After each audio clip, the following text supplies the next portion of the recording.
G7 शिखर सम्मेलन Ivan less बेंस शहर में हुआ। इवान लेस बेंस फ्रांस का एक प्रसिद्ध शहर है जो जेनेवा लेक के किनारे पर स्थित है। G7 सात दुनिया की सबसे बड़ी ताकतवर और विकसित अर्थव्यवस्थाओं का एक समूह है। यह वैश्विक सरकार नहीं है और इसके सदस्य देश अर्थव्यवस्था, व्यापार, ऊर्जा और जलवायु परिवर्तन जैसे अंतर्राष्ट्रीय संकटों पर बैठकर चर्चा करते हैं। वर्तमान में इसके 7 सदस्य हैं: UK, US, Germany, Italy, France, Japan और कनाडा।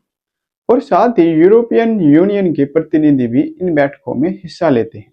इसकी शुरुआत तब हुई जब 1970 के दशक में दुनिया महंगाई और आर्थिक मंदी से जूझ रही थी।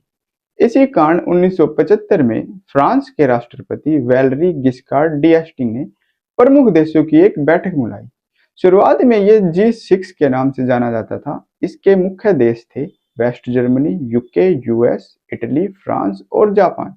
और अगले ही साल 1976 में इसके साथ कनाडा का नाम भी जुड़ गया, जिससे यह G7 संगठन कहलाने लगा। 1991 में सोवियत यूनियन टूटने के बाद रूस पश्चिमी देशों के करीब आने लगा। 1994 में इसे G7 की बैठकों में अतिथि के रूप में बुलाया जाने लगा और 1998 में इसे इस संगठन की सदस्यता दे दी गई। लेकिन 2014 में रूस ने क्रीमिया पर अपना नियंत्रण कर लिया, जिसे पश्चिमी देशों ने अंतर्राष्ट्रीय नियमों के खिलाफ माना और रूस की सदस्यता निलंबित कर दी गई, जिससे यह संगठन G8 से वापस G7 हो गया और 2014 के बाद से रूस इस संगठन का सदस्य नहीं है।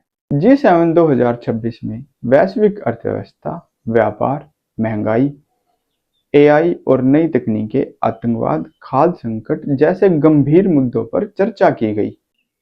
भारत भी G7 की बैठकों में हिस्सा लेता है।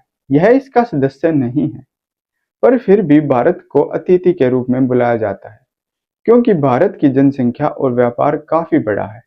भारत दुनिया में सबसे तेजी से बढ़ रही अर्थव्यवस्थाओं में से एक है। इसीलिए भारत को G7 की बैठकों में आमंत्रित किया जाता है।